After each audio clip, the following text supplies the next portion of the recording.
You mentioned that they seem to have a belief system as well. Could you talk about that?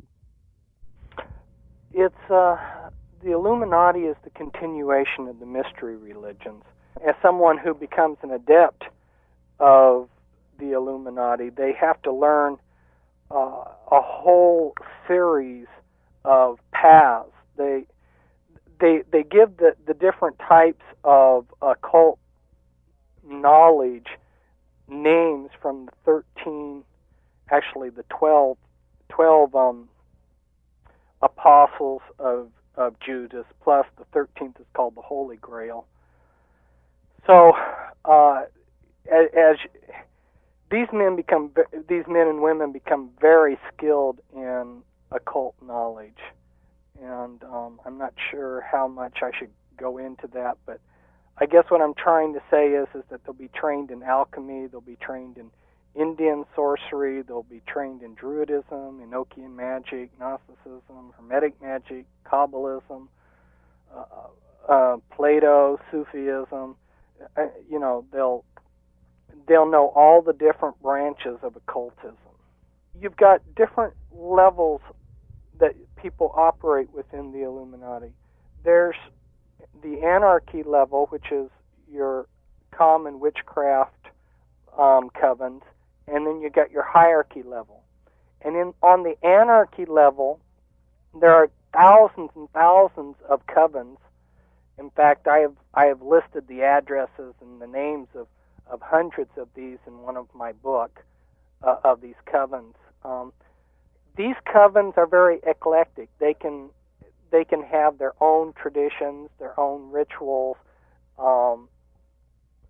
There's a wide variety of practices on the anarchy level. In fact, that's what it looks like, is total anarchy.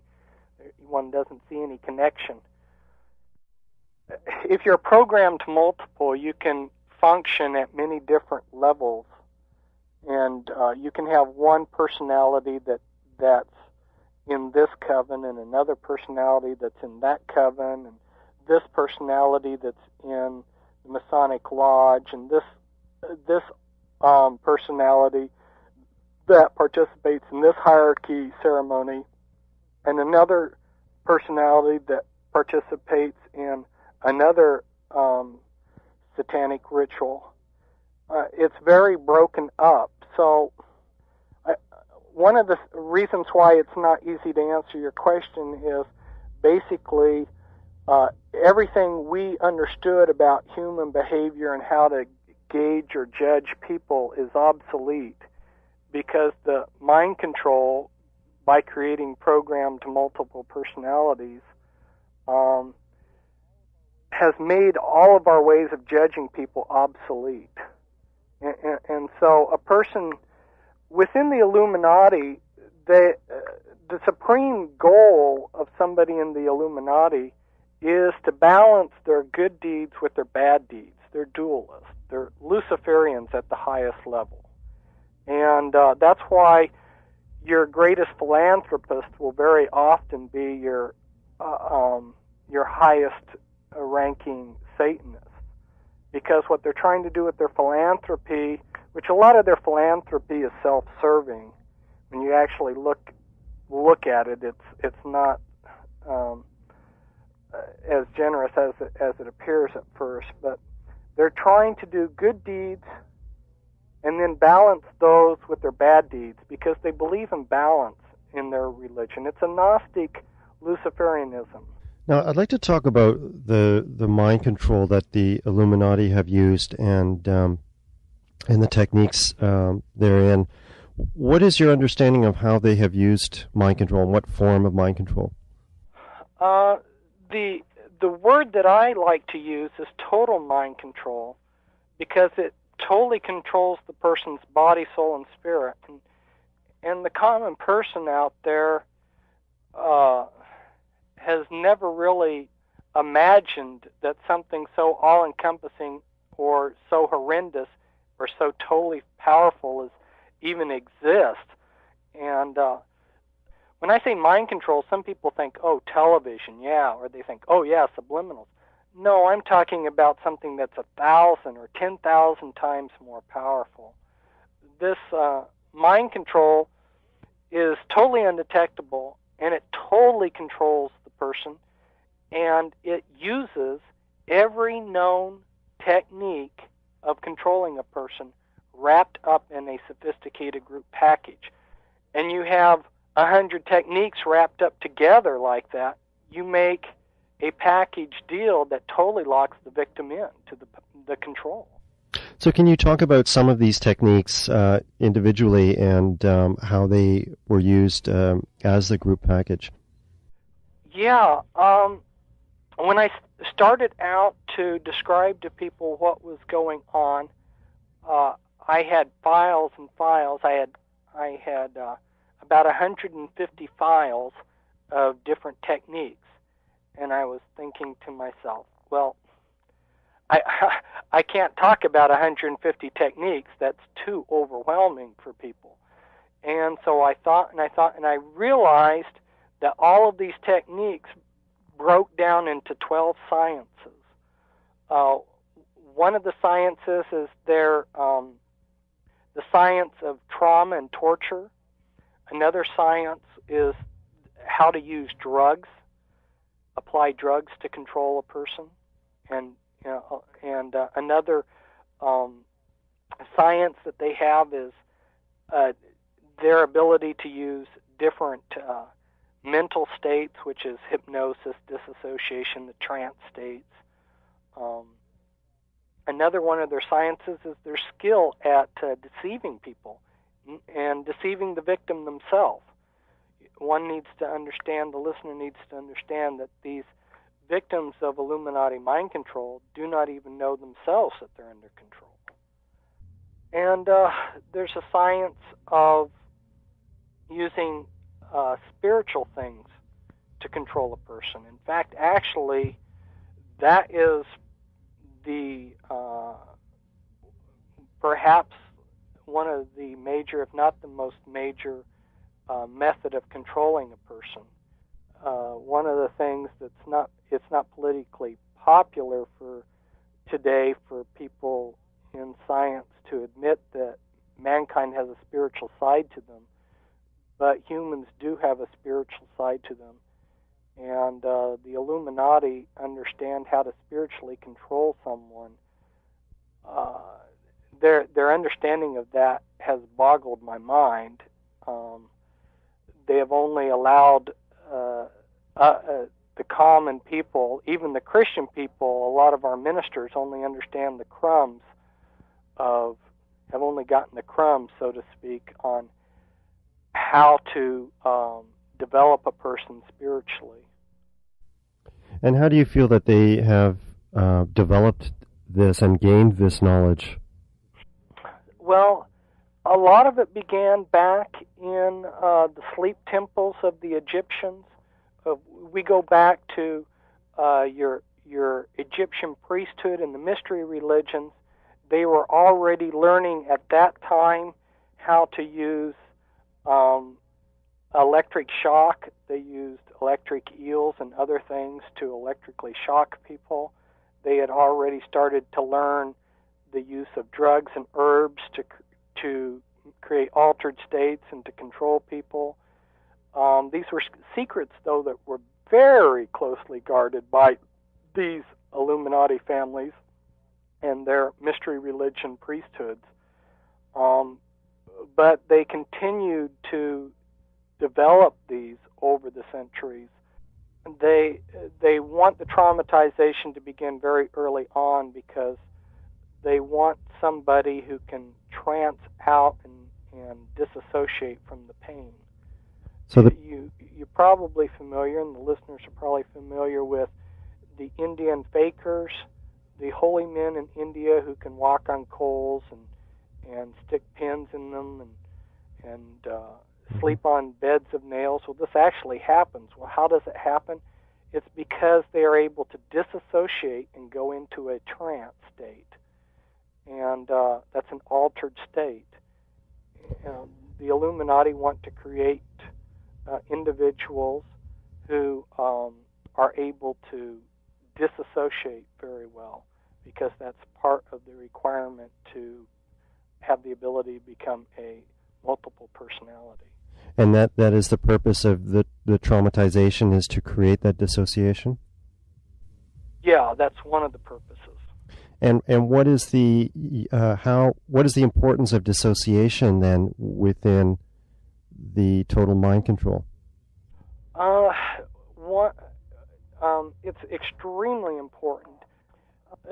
You'll hear a lot in recent times about electronic mind control, and that's being used to divert people away from the more important issue of multiple personality disorder, or DID.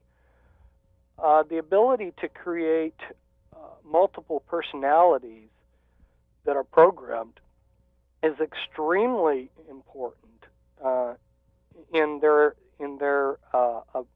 It's why they have the ability to be secret. It's why they're able to do so much in secret. The electronic mind control, throwing mental ideas into somebody's brain which are foreign, is not that much of a threat. I have worked with quite a few victims of electronic mind control, and the majority, if not all of them, are able to recognize that something's being beamed into their heads that's foreign. But when you are disassociated, when you have amnesia walls between yourself and other parts of your mind, you don't know what you yourself are in your entirety are all about. So hypnosis and trance and dissociation, they're all just different aspects of the same thing. And the Illuminati excuse me, have learned over the centuries how to put people into different states, mental states, and when information is learned in these different states, then to access that information best, you need to go back to that particular state. When you get into a particular situation that's reminiscent of a previous experience, that's when your memory of it is best triggered. Now they go a lot further than just using natural disassociation. They've learned how to create amnesia walls within the mind, and it's basically what they're doing to the mind is the same as what we do with computers. In order to make computers functional, they had to figure out some way to section off part of the computer's memory so that the user could not access that memory. They had to nest that memory.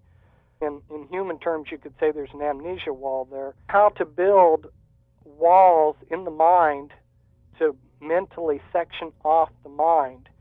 And they do this through trauma. If you get a severe enough trauma, what the mind will do in order to continue functioning is it will disassociate that trauma with an amnesia wall. For instance, if let's say you were in war and your best friend has just gotten blown to smithereens by an artillery piece, his guts are laying out, your mind may build amnesia walls around this event and you may not be able to remember it.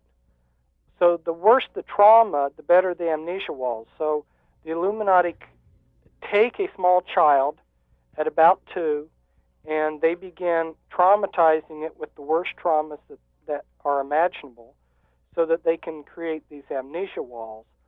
They find these disassociated pieces of the mind, which are just like, in a sense, floppy disks, and then they put in their programming to each of these disassociated parts of the mind as to what they want that part to become.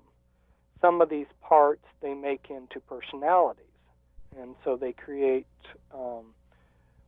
MPD, DID. They create multiple personalities, and then while they're creating these multiple personalities, they're programming them to be exactly what they want them to be. The programmers like to say this child is a piece of clay, and they view themselves as the potters to that clay. They're very skilled in knowing how to take a child and work with that child's mind to create what they want. You've got researchers like Hans Eisnick, who happened to have been born in Germany but left Germany. But anyway, and you've got other researchers too that have studied how your average evoked potentials that the brain, these are brain waves, your average evoked potentials of the brain waves. You can use EEGs to determine personality and IQ of a person. So when a child is born, they begin testing its brain to see what is this person's personality, what type of thinking is this person capable of, what type of career should we plan out for this person. So they take the natural bent of the mind, the natural capabilities of the mind, and they work with that. Likewise, when they're doing the traumatization and they're splitting the mind, they work with the child's creativity and they work with what those pieces of the mind, those pieces of the mind think. Say perhaps by 18 months they'll be doing their EEGs and determining what they want to do. Then they begin the mind control to structure the person for that career. This is why people like myself who have a natural intelligence but have never been connected to any of these bloodlines, we have such a hard time out there in the competition because the Illuminati can take a particular child, and since they can manipulate things from behind the scenes, they can open all the right doors for this person, and they can get them the grants and the schooling and everything they need, and then adding impetus to this person's career is the mind control that's steering them in that direction too. So the end product is you end up with somebody who's an engineer or a lawyer or a politician who's very highly qualified for what they're doing. So what kind of things would, once they have controlled somebody, what kind of things would they be used to do for the Illuminati?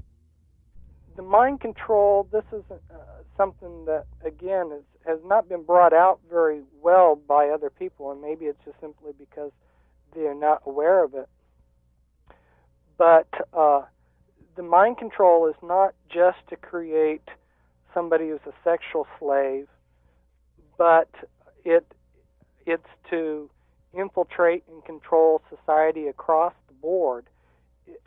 Understand that if you're going to control something like they control establishment medicine, you have to have your people in key positions because the weakest link of a chain is going to break.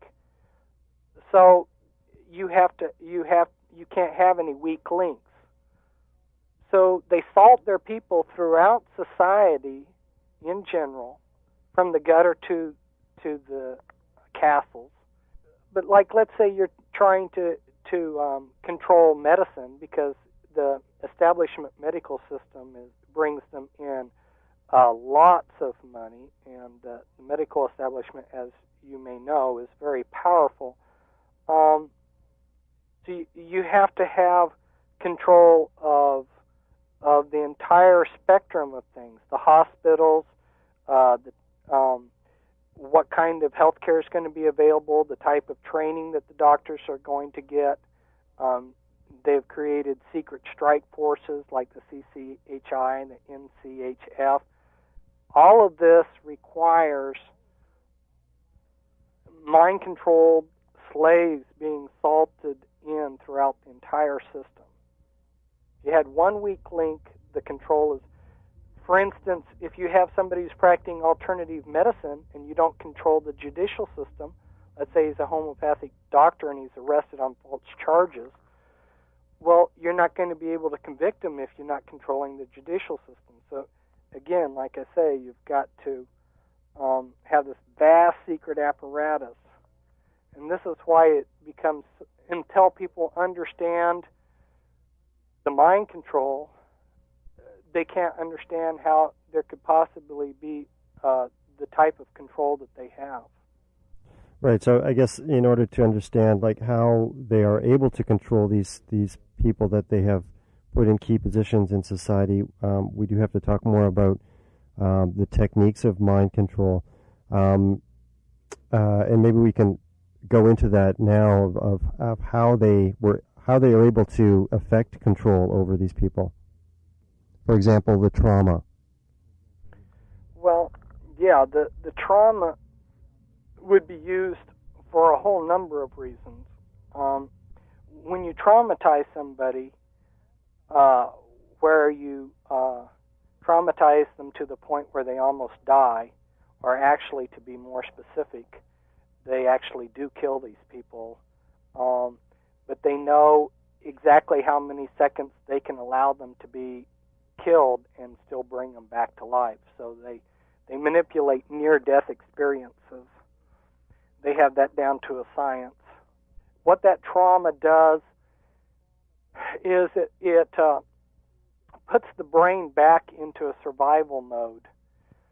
And now I have to get into explaining that the popular concept of the brain being one monolithic brain is real deceptive. It's been kept very secret that the human brain, is actually 7 brains. And the first brain of the human mind, the medulla and the pons, is called the reptilian brain because it thinks like a reptilian. And if you're always traumatizing a person, you keep them in their reptilian thinking, where they're survival-based thinking. And survival-based thinking, there's certain characteristics that go along with that thinking.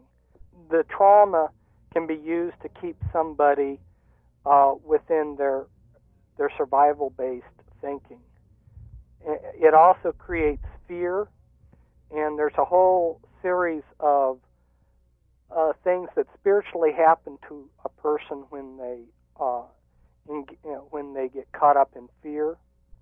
They want to maintain a high level of trance and dissociative behavior of the victim, so they like to continue traumatizing the person. But as I just brought out earlier, there's more involved here than just keeping the dissociative level high.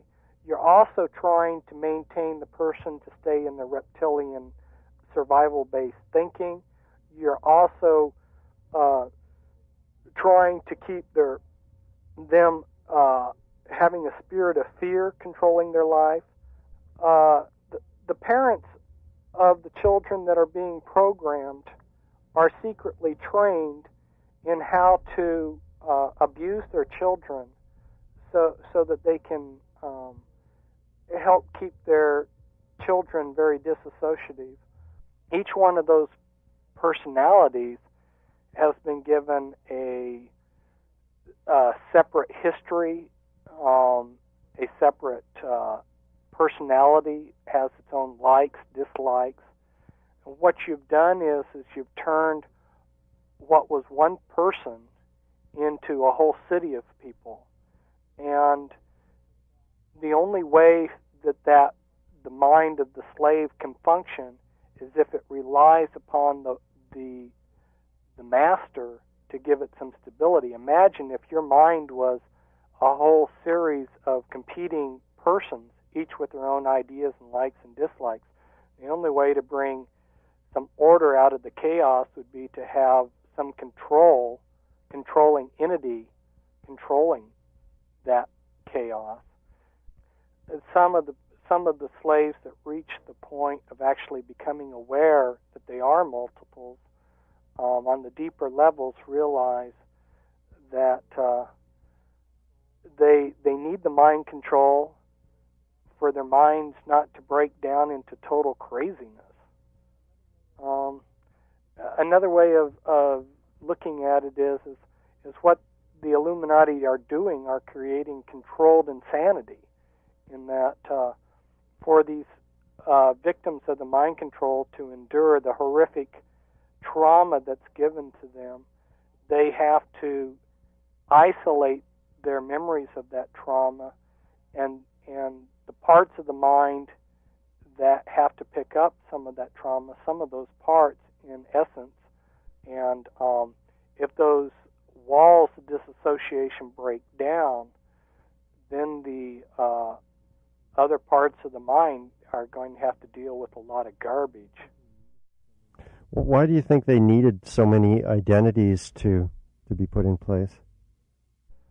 Well, if you're going to invest the time to create a robot, you want to build in as many capabilities into that robot as possible, and you want to compartmentalize everything so everything's secret.